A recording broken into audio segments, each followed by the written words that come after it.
And Israeli strikes in northern Gaza, destroyed swathes of land houses and lives. It seems like the suffering is unending for the Gazans despite being on the move. There is no respite as there is no safe place. This is the reality in which Gazans are living on both sides of the road. All you can see is destruction. The video released by the Israeli army shows Palestinians fleeing the Jabalia camp in northern Gaza under the supervision of Israeli army and tanks.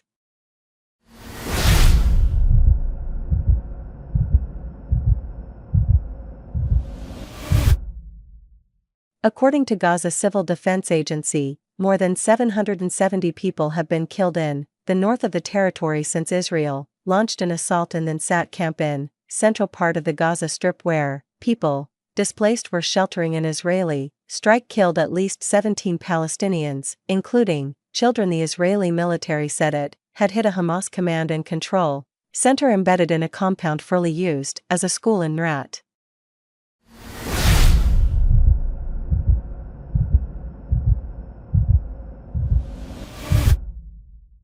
As per residents and medics, Israeli strikes across Gaza killed 42 people on Wednesday as Israeli forces intensify a siege of northern parts of the Palestinian enclave surrounding hospitals and refugee shelters and ordering residents to head south. Moreover, the Gaza Health Ministry and the World Health Organization said they would be unable to start polio vaccination campaign in northern Gaza is planned because of the intense bombardments, mass displacements and lack of access.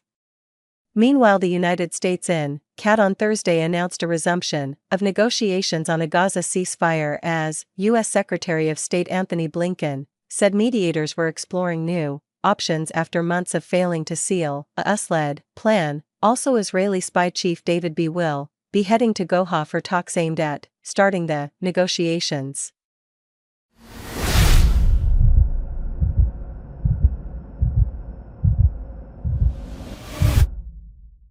Struggling with for a very long time is how to ensure that we bridge.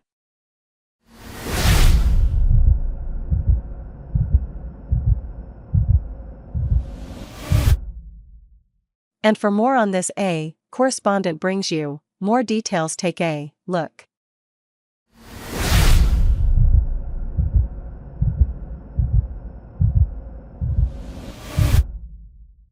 U.S. Secretary of State Anthony Blinken met with the Emir of Qatar to discuss ending the war in Gaza and the release of the remaining hostages, but they also talked about security, governance, and the reconstruction of Gaza and possibly a diplomatic resolution to the war in Lebanon. Linkal announced $135 million in aid for Palestinians and plans for ceasefire talks with Israeli negotiators. Meanwhile, Vice President Kamala Harris sees the death of Hamas leader Yahya Sinwar as a chance for a two-state solution. Heavy fighting, however, continues in Gaza and Lebanon with thousands killed or injured, and according to experts, the recent developments in the Middle East indicate a potential shift in regional dynamics.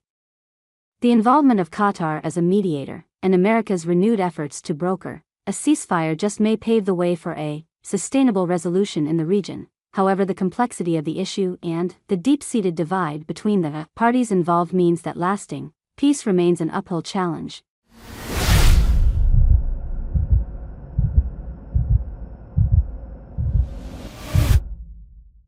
Thanks for watching this video.